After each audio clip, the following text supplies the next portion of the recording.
ಬಾಗಲಕೋಟೆ ನಗರದಲ್ಲಿಂದು ಜಿಲ್ಲಾ ಪೊಲೀಸ್ ವರಿಷ್ಠಾಧಿಕಾರಿ ಸಿದ್ದಾರ್ಥ ಗೋಯಲ್ ಅವರು ಮನೆ ಮನೆಗೆ ಭೇಟಿ ನೀಡಿ ಪೊಲೀಸ್ ಅಭಿಯಾನಕ್ಕೆ ಚಾಲನೆ ನೀಡಿದರು.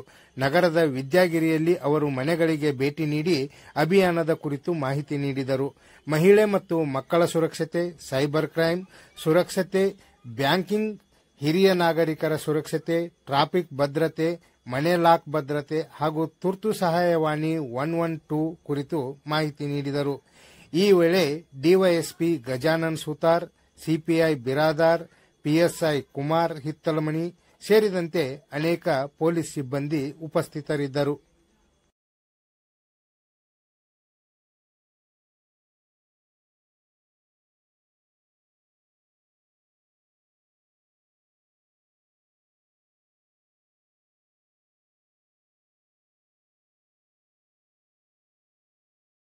ವಿಶೇಷ ಕಾರ್ಯಕ್ರಮ ಹಮ್ಮಿಕೊಂಡಿದ್ರಿ ಸರ್. ಈ ಕಾರ್ಯಕ್ರಮದ ಜಾಗೃತಿ ಯಾವ ರೀತಿ? ಇದು ಮನೆ ಪೊಲೀಸಿಂಗ್ ಕಾರ್ಯಕ್ರಮ ಬಗ್ಗೆ ತಮ್ಮೆಲ್ಲರಿಗೂ ಆಲ್ರೆಡಿ ಈಗಾಗಲೇ ಗೊತ್ತಿದೆ.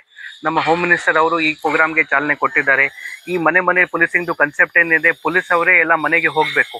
ಅವ್ರದ್ದು ಏನು ಸಮಸ್ಯೆ ಇದೆ, ಏನು ಗ್ರಿವೆನ್ಸಸ್ ಇದೆ, ನಮ್ಮ ಇಲಾಖೆಗೆ ಸಂಬಂಧಪಟ್ಟ ಇಲ್ಲಿ ಬೇರೆ ಇಲಾಖೆಗೆ ಸಂಬಂಧಪಟ್ಟ ಇಲ್ಲಿ ನಾವು ಹೋಗಿ ಅವರಿಗೆ ಆ ಸ್ಪಾಟಲ್ಲಿ ಹೋಗಿ ರಿಸಾಲ್ವ್ ಮಾಡೋದು ಉದ್ದೇಶದಿಂದ ನಾವು ಹೋಗ್ತಾ ಇದ್ದೀವಿ. ಈಗಾಗಲೇ 1 ರೌಂಡ್ ನಾವು ಮಾಡಿದ್ದೀವಿ. ಇವತ್ತು ಡೇಟಿಂದ ನಾವು ಇನ್ನೊಂದು ಸೆಕೆಂಡ್ ರೌಂಡ್ ಸ್ಟಾರ್ಟ್ ಮಾಡ್ತಾ ಇದ್ದೀವಿ. ನಮ್ಮ ಇಡೀ ಜಿಲ್ಲೆಯಲ್ಲಿ 800 ಜನ ಸಿಬ್ಬಂದಿ ಇದ್ದಾರೆ, ಆಫೀಸರ್ ಸಿಬ್ಬಂದಿ ಎಲ್ಲ ಸೇರಿ. ಅವರು ಪ್ರತಿಯೊಬ್ಬರು ಇವತ್ತು 1 ದಿನಗೆ ಎಲ್ಲ ಮನೆಗೆ ಹೋಗ್ತಾರೆ. ಕನಿಷ್ಠ 50 ಇಂದ 100 ಮನೆ ಕವರ್ ಆಗಬೇಕು. ನಮ್ಮ ಟಾರ್ಗೆಟ್ ಏನಿದೆ, ಇವತ್ತು 1 ಡೇ ಅಲ್ಲಿ 800 ಜನ ಪೊಲೀಸ್ ಸಿಬ್ಬಂದಿ, ಇಡೀ ಬಾಗಲಕೋಟೆ ಜಿಲ್ಲೆದು ಎಲ್ಲ ಸಿಬ್ಬಂದಿ ಆಫೀಸರ್ ಎಲ್ಲ ಮನೆಗಳು ಹೋದ್ರೆ 25,000 ಇಂದ 30,000 ಮನೆ ಕವರ್ ಮಾಡಕ್ಕೆ ನಮ್ದು ಟಾರ್ಗೆಟ್ ಇದೆ.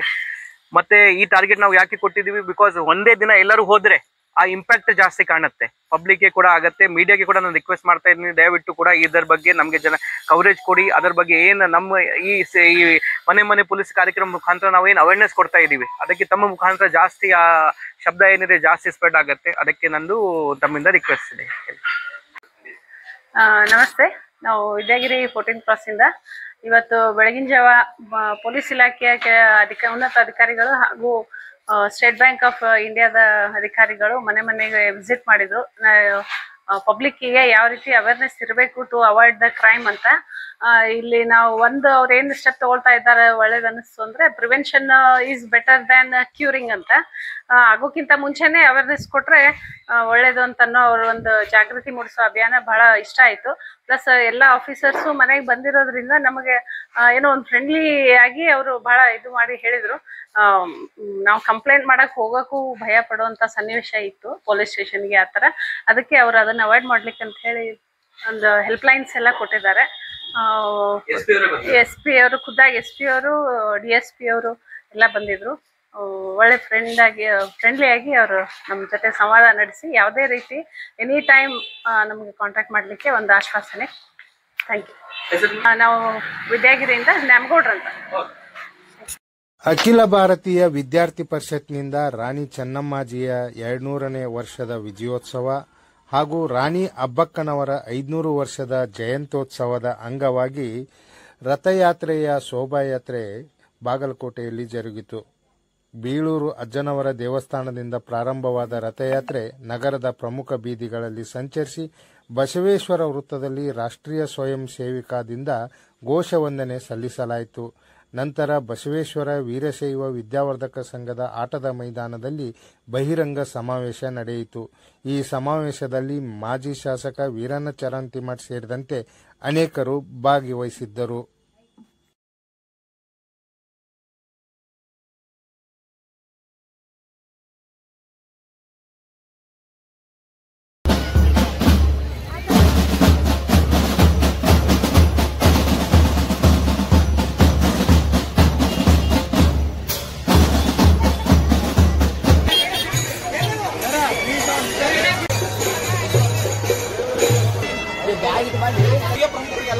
ಗಾಡಿಯಾಗಿಡೋದು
ಅಖಿಲ ಭಾರತೀಯ ವಿದ್ಯಾರ್ಥಿ ಪರಿಷತ್ನಿಂದ ರಾಣಿ ಚೆನ್ನಮ್ಮಾಜಿಯ 200ನೇ ವರ್ಷದ ವಿಜಯೋತ್ಸವ ಹಾಗೂ ರಾಣಿ ಅಬ್ಬಕ್ಕನವರ 500 ವರ್ಷದ ಜಯಂತ್ಯೋತ್ಸವದ ಅಂಗವಾಗಿ ರಥಯಾತ್ರೆಯ ಶೋಭಾಯಾತ್ರೆ ಬಾಗಲಕೋಟೆಯಲ್ಲಿ ಜರುಗಿತು.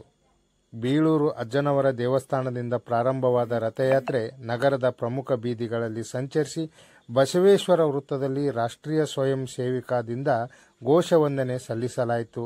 ನಂತರ ಬಸವೇಶ್ವರ ವೀರಶೈವ ವಿದ್ಯಾವರ್ಧಕ ಸಂಘದ ಆಟದ ಮೈದಾನದಲ್ಲಿ ಬಹಿರಂಗ ಸಮಾವೇಶ ನಡೆಯಿತು.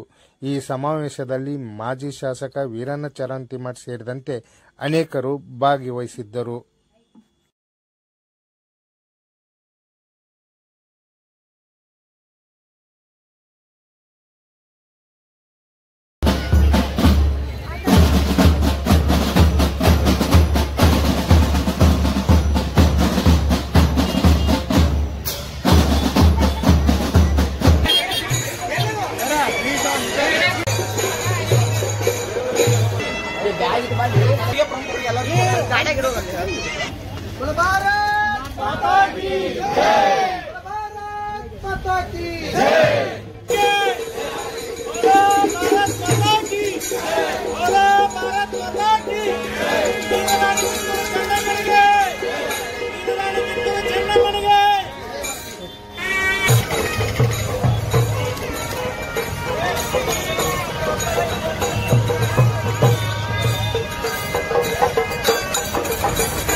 ಸಂತೆಗೆ ಬಂದ ವಾಹನಗಳ ಮೇಲೆ ಪೊಲೀಸರು ಲಾಠಿ ತೋರಿಸಿ ಲಾಠಿ ಬೀಸಿದ್ದರಿಂದ ವಾಹನಗಳ ಗಾಜುಗಳು ಪುಡಿಪುಡಿಯಾದ ಘಟನೆ ಬಾಗಲಕೋಟೆ ಜಿಲ್ಲೆಯ ಬಾದಾಮಿ ತಾಲೂಕಿನ ಕೆರೂರು ಪಟ್ಟಣದಲ್ಲಿ ಮಂಗಳವಾರ ನಡೆದಿದೆ.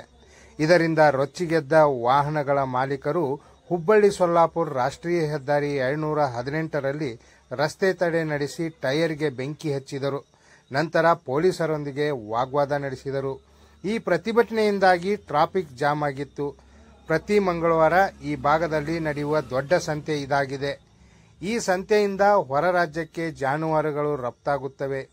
ಸಂತೆಗೆ ಬಾಗಲಕೋಟೆ, ಬೆಳಗಾವಿ, ವಿಜಯಪುರ ಜಿಲ್ಲೆ ಸೇರಿದಂತೆ ಇನ್ನಿತರ ಜಿಲ್ಲೆಗಳ ಜನತೆ ಆಗಮಿಸಿದ್ದರು. ಈ ಸಂದರ್ಭದಲ್ಲಿ ಪಿಎಸ್ಐ ಭೀಮಪ್ಪ ರಬಕವಿ ಸೇರಿದಂತೆ ಕೆಲ ಪೊಲೀಸರು ಇಲ್ಲಿಗೆ ಬಂದ ವಾಹನಗಳ ಮೇಲೆ ಲಾಠಿ ಬೀಸಿದ್ದಾರೆ. ಇದರಿಂದ ವಾಹನಗಳ ಗ್ಲಾಸ್ಗಳು ಪುಡಿಪುಡಿಯಾಗಿವೆ.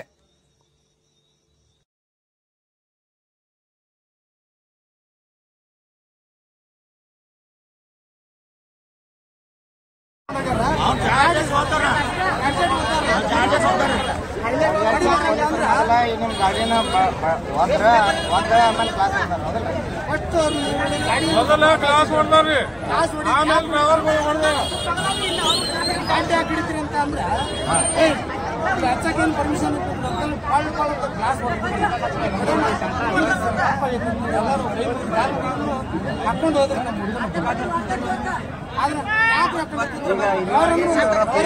ಸಿಪಿಐ ಯಾರು ಬಂದಾರ ನಿಮ್ಮಲ್ಲಿ? ಅದಕ್ಕೆ ನಾವು ಇಲ್ಲಿ ನಿಂತೀವಿ. ಈಗ ಎಷ್ಟು ತಾಸು ಆತ್ರಿ ಘಟನೆ? ಇದನ್ನ ತಾಸು ಮೇಲೆ ಆಗೈತಿ. ಯಾರು ಬಂದೇ ಇಲ್ಲ. ಈಗ ಅಧಿಕಾರಿಗಳು ಯಾರು ಬಂದು ಇದನ್ನ ಬಗೆಹರ್ಸಕ್ ಬರ್ಲಿಲ್ಲ. ಕಾನ್ಸ್ಟೇಬಲ್ ಬಂದಾರ. ಯಾರು ಬಂದಿಲ್ಲ. ಪೊಲೀಸ್ ಡಿಪಾರ್ಟ್ಮೆಂಟ್ ಒಬ್ರು ಬಂದಿಲ್ಲ. ಕಾನ್ಸ್ಟೇಬಲ್ ಅದ ಯಾರು ಬಂದಿಲ್ರಿ. ನಮ್ಮ ಕಷ್ಟ ಸುಖ ಯಾರು ಕೇಳಂಗೂ ಇಲ್ರಿ. ಕೇಳಂಗಿಲ್ಲ ಸರ್. ಟ್ರಾಫಿಕ್ ಕುಲ್ಲ ಮಾಡಂತ ಯಾರು ಒಬ್ರು ಬಂದಿಲ್ರಿ. ಪೋಸ್ಟ್ ಡಿಪಾರ್ಟ್ಮೆಂಟ್ ಹಂಗ ಎತ್ತುವ ಬಂದ ಏಕಾಏಕಿ ಬಂದು ಒಟ್ಟು ಕ್ರಾಸ್ ಹೊಡೆದು ಮತ್ತೆ 3 ಮಂದಿ ರೈತರ ಮ್ಯಾಗ ಹಲ್ಲೆ ಮಾಡಿ ಒಬ್ಬ ಸಣ್ಣ ಹುಡುಗನಿಗ ಗಾಡಿ ಸತ್ತ ಹೊತ್ತು ಹಲ್ಲೆ ಮಾಡ್ಯಾರ.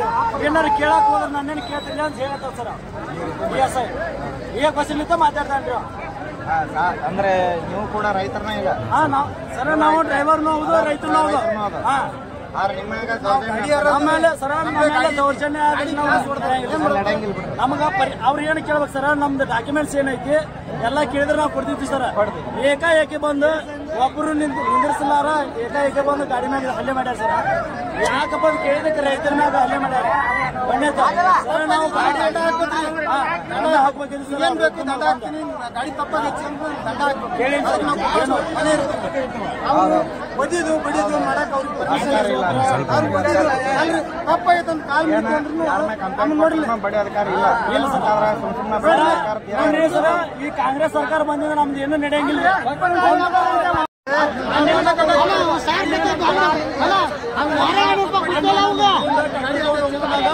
ಹೊಡೆದು ಹಲ್ಲೆ ಮಾಡಿ ತಲೆ ಮಾಡೋದು. ಅವತ್ತು ನಾವು ಕಾಲ್ ಹಿಡ್ದ ಬೇಡ್ಕೊಂಡೇವು ಸರ್. ಇದ್ರ ಸಂಬಂಧ ಏನಂತೇಳಿ ಬರೀ ಸ್ಪೀಕರ್ ಹಾಕಿದಕ್ಕ ಒಂದು ಎತ್ತು ತಲೆ ಹೊಡೆದು ಎರಡನೇ ಬಂದು ಒಬ್ಬರ ಕೈ ಮುರಿದು ಹಿರಿಯರ್ದು. ಅವಾಗೂ ನಾವು ತಪ್ಪ ಎತ್ಕೊಂಡು ಬರೀ ಇವ್ರದ ತಪ್ಪ ಇವ್ರು ಮಾಡಿ ನಮ್ಮ ಮ್ಯಾಗ ಹಾಕಿರ ಹಂಗ ನಾವ ತಪ್ಪ ಮಾಡಿದ್ರಿ ಇವ್ರ ಮತ್ತೆ ಕೇಳೋದು ಹಂಗ. ಯಾಕಂದ್ರೆ ಇವ್ರು ಹೇಳ್ಬೇಕು, ನಾವ್ ಹೇಳಿ ಕ್ಲಾಸ್ ನೋಡ್ರಿ, ಕ್ಲಾಸ್ ನೋಡ್ರಿ. ಗಾಡಿ ರನ್ನಿಂಗ್ ಐತಿ ಸಾಹೇಬ್ರ, ಗಾಡಿ ರನ್ನಿಂಗ್ ಐತಿ. ಸೈಡ್ ಹಾಕೋದು ಹೋಗಕ್ಕ ಗ್ಲಾಸ್ ಇಸಿದಾಗ ಬಡಿಗೆ ಚುಚ್ಚಿ ಹೊಟ್ಟಿಗೆ ಚುಚ್ಚದಂದ್ರೆ ಶೀತ ಬರಂಗಿಲ್ಲ ಹೇಳ್ತಾರೆ. ಗಾಡಿ ರನ್ನಿಂಗ್ ಐತಿ, ಹೊರಗೆ ಹೊಂಟಿನಿ ಬಡಿಗೆ ಚುಚ್ಚಿ. ನಿಮ್ದು ಯಾವ? ನಮ್ದು ಬಾವಲತ್ ಸರ್. ಇಲ್ಲಿಗೆ ನೀವು ಇದಕ್ಕೆ ವ್ಯಾಪಾರಕ್ಕಾಗಿ ಬಂದಿರಿ ನೀವು? ಪಾಪ ನಿಮ್ ಮುದ್ದೆ ನಾವು ಅದ ಒಂದು ಅನ್ನಕ್ ಬಂದಿರ್ತಾರ ಬಂದ್ರು. ಈಗ ಅಲ್ಲಿ ಚೆಕ್ ಪೋಸ್ಟ್ ಐತಂದ್ರು ಆ ಚೆಕ್ ಪೋಸ್ಟ್ ಚಿಕನ್ ಅಂತ ಕೃಷ್ಣ 50 ರೂಪಾಯಿ ಇಸ್ಕೊತಾರ. ಚೆಕ್ ಕಾಕಿ ಹಂಗೆ ಎದಕ್ಕೆ ಹಾಕ್ಬೇಕು, ಕಾಕಿ ಪ್ಯಾಂಟ್ ಎದಕ್ಕೆ ಹಾಕ್ಬೇಕು ಹೇಳ್ತಾರೆ. ಯಾವ ಕಾರಣಕ್ಕೆ ಹಾಕಬೇಕು? ಇಲ್ಲಿ 50 ರೂಪಾಯಿ ಎಂಟ್ರಿ ಕೊಡಬೇಕು. ಎದಕ್ಕೆ ಹಾಕ್ಬೇಕು ಹೇಳ್ರಿ? ಅಲ್ಲಿ ಕ್ಯಾಮ್ರಾ ಮಾಡ್ಯಾರ ಅಂದ್ರೆ ಇಲ್ಲಿ ಎದಕ್ಕೆ ಹಾಕ್ಬೇಕು ನಾವು ಕಾಕಿ? ಇಲ್ಲಿ 50 ರೂಪಾಯಿ ಇಸ್ಕೊತಾರ, ಎಂಟ್ರಿ ಕೊಡಬೇಕ ಅಂತಾರ.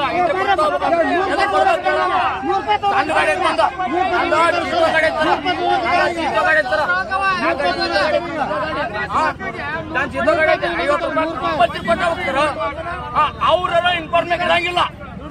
ಇನ್ಫಾರ್ಮೇಶನ್ ಇರಂಗಿಲ್ಲ. ಅವ್ರು ಪ್ಯಾಂಟ್ ಒಂದೇ ಇರ್ತೈತೆ. ಹೌದಾ? ಕ್ಲಾಸ್ ಹೊಡ್ತಾರಲ್ಲ ಸರ್ ನಂಗೆ